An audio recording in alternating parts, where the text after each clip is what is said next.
a Renaceres IPS. Mi nombre es Arturo Ortiz, soy neuropsicólogo y hago parte del equipo de profesionales de esta hermosa institución. En este video hablaremos sobre el impacto del consumo de sustancias psicoactivas a nivel cognitivo. Para empezar, es importante entender de qué manera se origina una adicción y cómo se relacionan las sustancias con el cerebro y el sistema nervioso, qué implica la rehabilitación y para tener con ello las herramientas que nos permitan enfrentar esta difícil realidad. A lo largo de mi vida académica he dedicado los últimos años a entender cómo funciona el sistema nervioso, inicialmente en condiciones de normalidad. Y ya teniendo la idea de cómo funcionan los cerebros sanos, pude entender de una forma más aproximada cómo se ve afectado el sistema nervioso por los diferentes factores que pueden dañarlo de una u otra forma. Dentro de estos factores que causan de alguna manera un deterioro del sistema nervioso, no siempre es tomado en cuenta el transcurso natural del tiempo, es decir, el envejecimiento natural. Con el paso de los años, algunas células nerviosas perecen por diversos motivos. Y naturalmente esto causa cambios en nuestras habilidades cognitivas. Si bien también es cierto que otras de las células se van a hacer más específicas para funciones cada vez más especiales. Esto va a generar un cambio natural en el proceso de evolución de nuestro sistema nervioso. Ahora bien, cuando entendemos que un organismo, a medida que pasa el tiempo, pierde ciertas capacidades, también podemos entenderlo como una ganancia de otras en la misma medida. Así pues, la persona, a medida que avanza a lo largo de su vida y que envejece, puede realizar actividades que para las personas jóvenes son más complicadas de realizar. Un buen ejemplo de ello es la proyección hacia el futuro. Las personas adultas pueden proyectar su vida más allá de algunos meses. De hecho, ellos hacen planes hacia su vida a largo plazo, por años. Muy por el contrario, los adolescentes, sus planes de vida por lo regular llegan hasta el fin de semana. Esta es una diferencia notoria que tienen los cerebros adultos, de las personas que han envejecido, y los cerebros que están en desarrollo.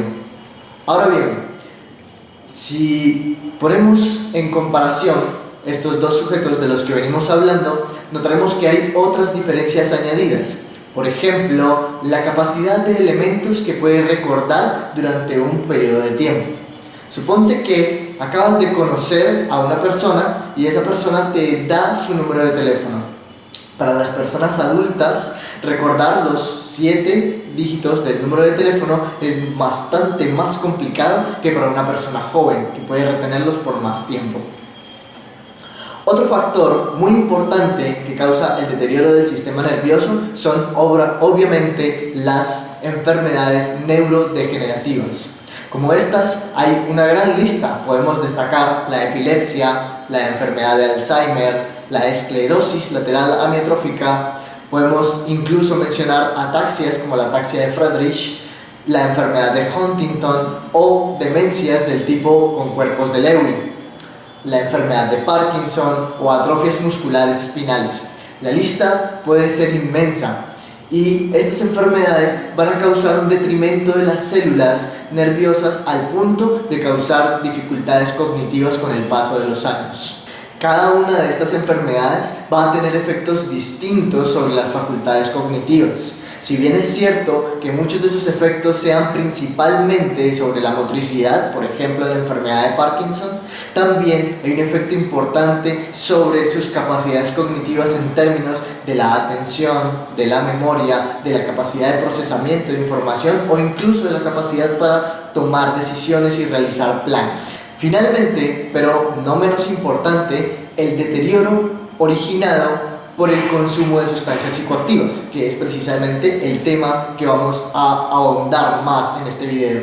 La alteración exógena de la homeostasis del sistema nervioso puede originar diversos problemas, diversas formas de deteriorarlo, y esto dependerá tanto de la cantidad de la sustancia que se haya consumido, del tiempo de exposición que haya tenido el paciente a esta sustancia y del tipo de sustancia, obviamente, que esté consumiendo. De manera general, podemos decir que las sustancias psicoactivas, como la cocaína, la marihuana, el éxtasis o sustancias de consumo legal, como el tabaco, el alcohol o incluso el café, producen un efecto en el sistema nervioso central, alterando la química en su interior. Una de las áreas más involucradas en este proceso se conoce como el sistema de recompensa. Cada vez que hacemos algo que nos produce bienestar o placer, el sistema de recompensa se activa asignando una sensación agradable a estas conductas. Es decir, cuando realizamos una actividad que es placentera, sentimos placer. Eso suena un poco obvio, pero trasciende al sistema nervioso, porque es el sistema nervioso el que segrega sustancias que van a generar la sensación de placer. Esto también ocurre de manera inversa. Cuando sentimos o hacemos algo que nos molesta o nos incomoda, este mismo sistema va a asignar una sensación desagradable, una sensación de molestia. Por lo tanto, nuestra conducta, obviamente, va siempre a preferir las sensaciones placenteras, buscando repetir aquellas que las producen y evitando todas aquellas conductas que van a producir las sensaciones desagradables. Así pues, en experimentación se ha trabajado con modelos animales donde se estimula la vía del placer en el cerebro y el animal incluso puede perder el deseo por comer o por reproducirse, ya que la estimulación artificial es mucho más fuerte que la que consigue con las actividades naturales. El responsable de todo esto es un pequeño núcleo, una agrupación de células en el interior del cerebro que se llama núcleo accumbens. Este núcleo, al activarse, va a liberar sustancias que generan la sensación agradable, como ejemplo la dopamina y la serotonina.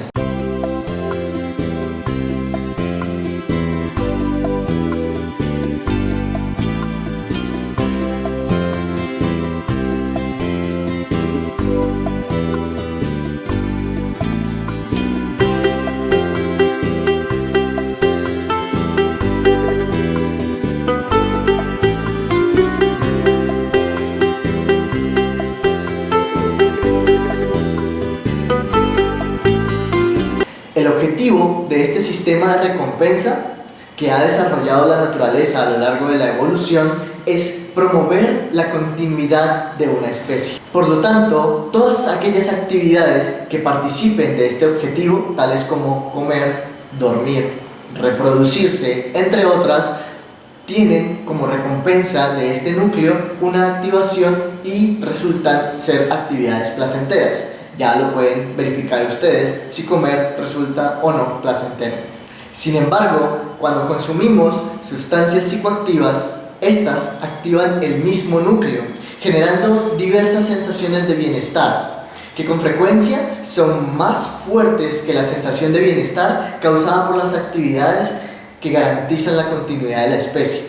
Tal y como observábamos con los modelos animales, al estimular el sistema nervioso de manera exógena, de manera artificial, se logra un efecto más poderoso que el efecto logrado a través de las conductas naturales. A partir de esta estimulación se produce un desequilibrio en la armonía química del sistema nervioso. Esto tiene como resultados cambios en el comportamiento que conllevan a una adicción. Aunque muchas veces las personas puedan decir que coquetear con las drogas no acaba en una adicción, y para muchos esto puede ser verdad, en otras ocasiones puede resultar muy grave, con secuelas psicológicas permanentes. Esto es como jugar a la ruleta rusa. Puede que a tu amigo no le haya pasado y puede que él lo haya dejado por voluntad propia, pero su cuerpo va a reaccionar de una forma diferente a las sustancias que el tuyo. Por lo tanto, si para unas personas tomar café los despierta en la mañana, tú bien sabes que para otras personas tomar la misma cantidad de café no tiene ningún efecto, porque el efecto depende del cuerpo también. Lo importante de este asunto es aprender de cómo funcionan las sustancias psicoactivas para poder defendernos de sus riesgos. La forma de hacerlo es evidentemente hablando en entornos seguros, en entornos protegidos, sin dramatismos, sin exagerar las cosas, pero dejando muy en claro cuáles son las consecuencias de consumirlas.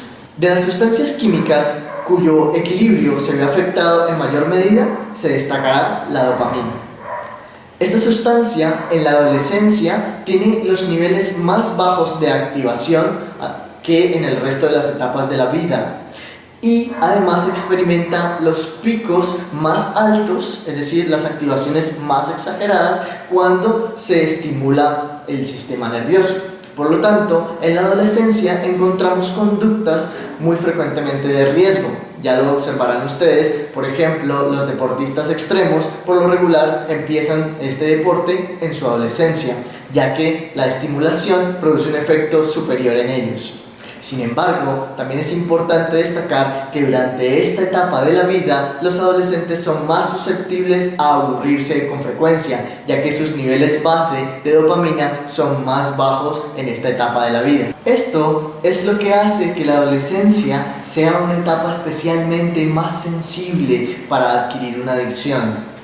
De los motivos que podemos destacar para que un sujeto empiece una conducta adictiva, podemos denominar el primero como la experimentación. Muchos de las personas que inician una conducta adictiva van a empezar por conocer, por querer saber qué era lo que se sentía, por querer sentir lo que otras personas habían descrito como su experiencia de consumo, y a partir de allí es que toman la decisión de probar como ellos. Otra va a ser la simple sensación de placer que produce el consumo de la sustancia. Por lo tanto, la habrá probado en algún momento de su vida, aunque haya sido por experimentación o por voluntad propia, para sentir la sensación de placer. En algunos casos se puede dar que la forma de acceder a esta sustancia sea por presión social o por conexión social. No es un secreto para nadie que para algunos adolescentes ser aceptado dentro de un grupo social es muy importante. Por lo tanto, ellos deben hacer parte de este grupo social, incluyendo en su actividad las actividades que el grupo realiza. Es decir, si dentro del grupo social todos consumen X sustancia psicoactiva, ser aceptado en ese grupo implicará consumirla también. Una última forma de ingresar a este momento de tu vida tan peligroso como es ser un adicto es en la automedicación. En muchas ocasiones no nos percatamos de que el consumo de medicamentos también viene con una dosis que puede ser adictiva. Por lo tanto, el placer que produce consumir algunos medicamentos puede convertirse en un problema en algún momento. Lo ideal para consumir un medicamento es esperar que tu médico determine la dosis que debes consumir. Un adolescente consumidor, por lo regular, es un adolescente con carencias afectivas, con problemas familiares. Por lo regular, no encontramos adolescentes que vivan en un mundo de flores y donde todo es perfecto, sino que hay problemas que deben solucionarse. Y por lo tanto, el problema del adolescente no es exclusivamente suyo. Por eso aquí en Renaceres trabajamos muy vinculados con la familia. Sabemos que todos hacemos parte de este problema. Al inicio, las drogas pueden ser muy estimulantes, muy placenteras, y todos los que hayan consumido podrán dar fe de ello. Pero luego las sustancias se sufren, se convierten en un infierno, reemplazan a todas las demás actividades placenteras en la vida del sujeto. Por lo tanto, incluso lo que antes era divertido, como montar en la patineta, por ejemplo, ya no lo es si no estás bajo el efecto del consumo de la sustancia. Así pues, en algún momento el consumo de la sustancia será más importante que esa actividad que te producía antes la sensación de bienestar y de placer. Aunque la conducta se puede cambiar como consecuencia de procesos de rehabilitación, los daños causados en el cerebro van a perdurar. Igual que doblar una hoja de papel deja una marca en la hoja, el consumo de sustancias psicoactivas va a dejar como unas cicatrices en el cerebro unas huellas que van a quedar en él de manera permanente. De la misma forma que al escuchar una canción recordamos un momento de nuestra vida que está como vinculado a ella, el cerebro recuerda la sensación que le produce la sustancia cuando ve algo que puede estar relacionado con ella o cuando ve a otra persona consumiendo. Esto es precisamente la causa de las recaídas y es importante que las tengamos en cuenta. Ahora bien, una vez se ha iniciado el proceso de la adicción, los cambios que experimenta el cerebro se van a manifestar en el área emocional, en el área comportamental y en el área cognitiva. Entremos en materia. ¿Qué es eso de cognitivo? Las funciones cognitivas son aquellos procesos mentales que nos permiten llevar a cabo cualquier tarea. Hacen posible que el sujeto tenga un papel activo en procesos de selección, recepción, transformación, almacenamiento, elaboración y recuperación de la información. Esto es lo que nos permite desenvolvernos en nuestro contexto. Dentro de las funciones cognitivas podemos destacar algunas como la inteligencia, la capacidad para prestar atención o mantenerla, la capacidad para recordar, la capacidad o la habilidad para producir y comprender el lenguaje, la habilidad para resolver problemas y tomar decisiones, entre otras. Todos estos aspectos se estudian mediante la neuropsicología. Entonces, ¿qué es la neuropsicología? De manera general podemos decir que las neurociencias son áreas del conocimiento que estudian el sistema nervioso y la neuropsicología va a ser una de estas ramas de la neurociencia que se va a enfocar más en la relación entre el comportamiento observable, la conducta y las áreas del cerebro o las partes que configuran el sistema nervioso. Para ello se estudian personas sanas como también personas que sufren daño cerebral de los diferentes daños que observamos o que hablábamos antes. Su importancia radica en la posibilidad de una detección de la alteración de procesos cognitivos o comportamentales que puedan afectar el libre desarrollo de la persona. Esto se hace mediante la evaluación y diagnóstico de los trastornos cognitivos. Posterior a ello, podemos implementar estrategias de rehabilitación que beneficien al paciente en su entorno tanto familiar como social, como educativo o laboral.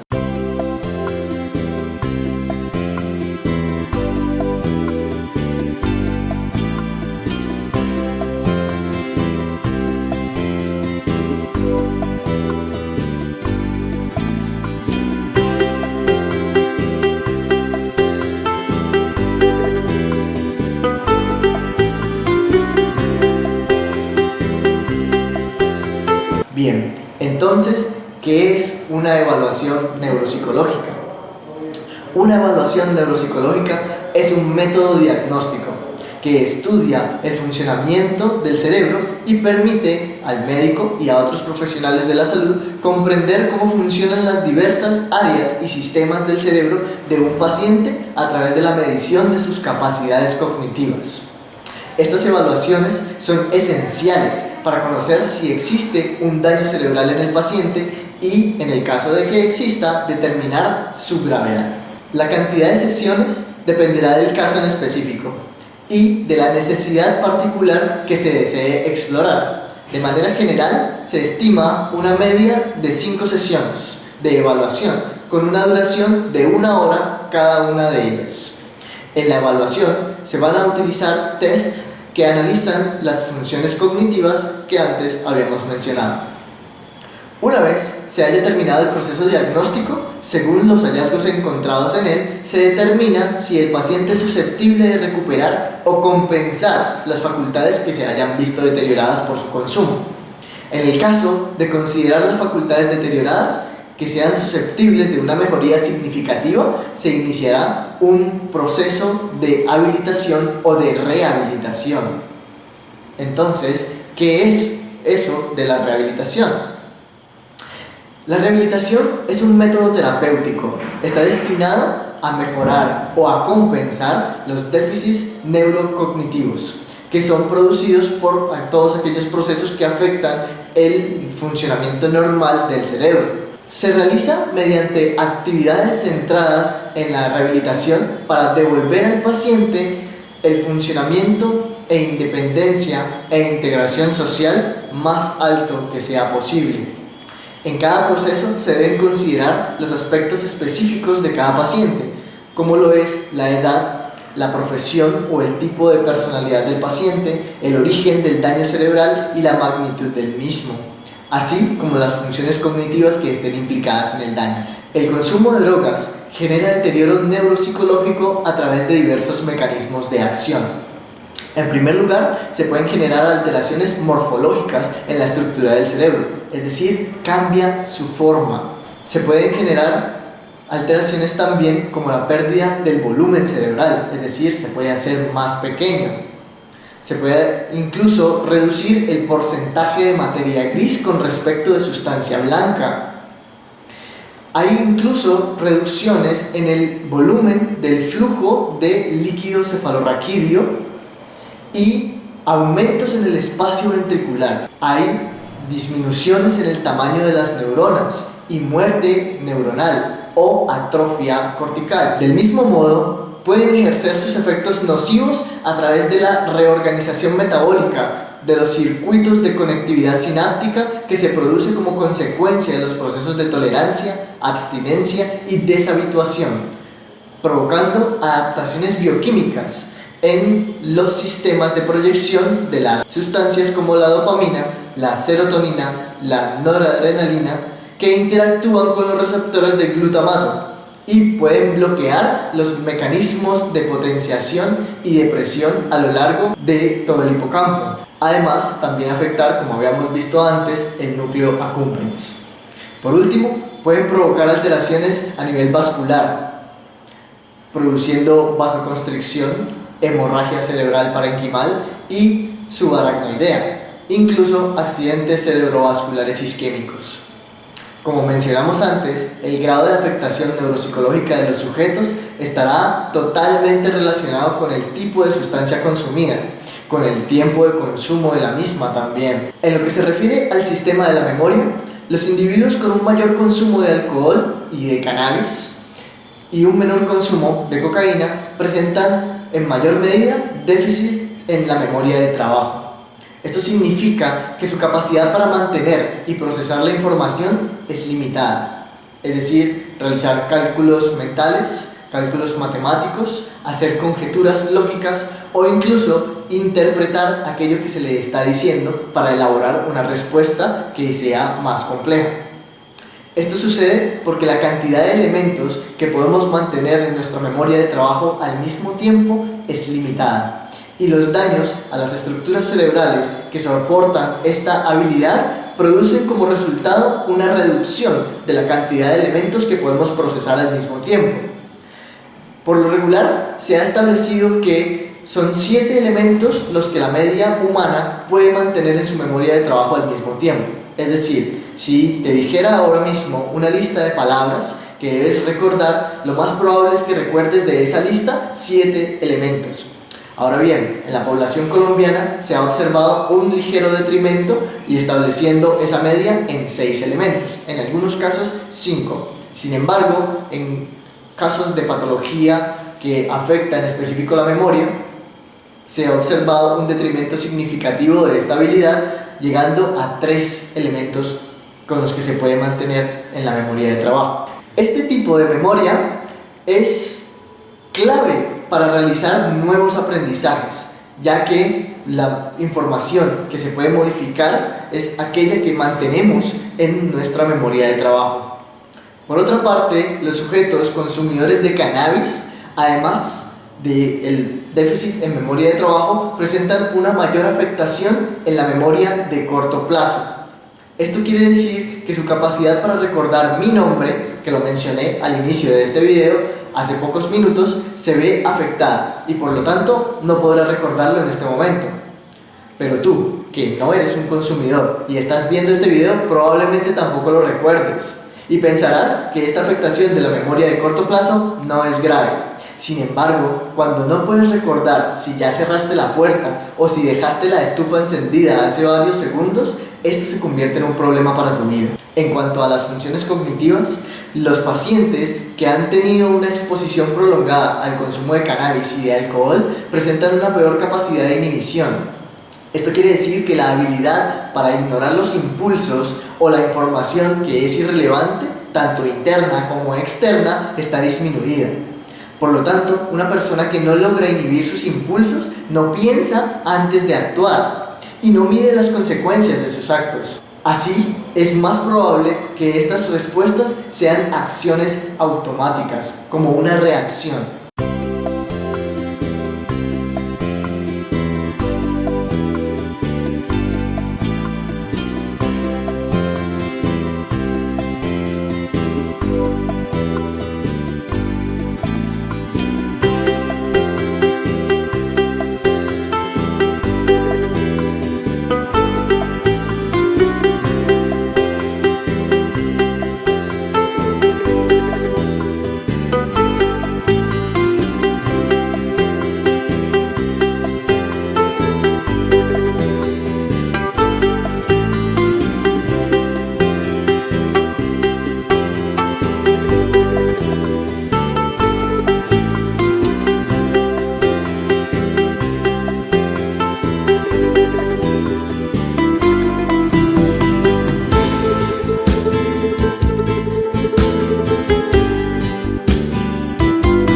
Diversos estudios reportan que el consumo crónico de cocaína tiene un efecto significativo sobre la flexibilidad mental, la generalización de conceptos y la ejecución de áreas visoespaciales. Por lo tanto, al cerebro de estas personas le cuesta más trabajo encontrar una forma diferente de hacer las cosas o una forma más efectiva. Además, disminuye su capacidad para ubicarse en el tiempo y el espacio. Por lo tanto, a estas personas, si les preguntas qué día de la semana es, probablemente les cueste un poco más de trabajo saber qué día es.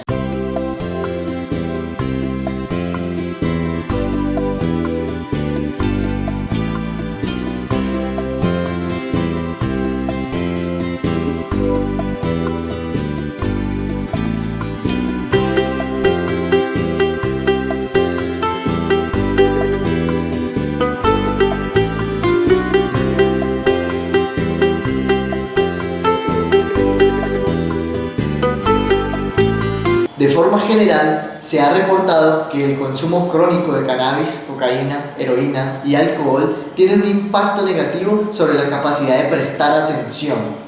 Esto quiere decir que se ve afectado el control sobre la capacidad de generar, dirigir y mantener el estado de activación adecuado para el procesamiento correcto de la información.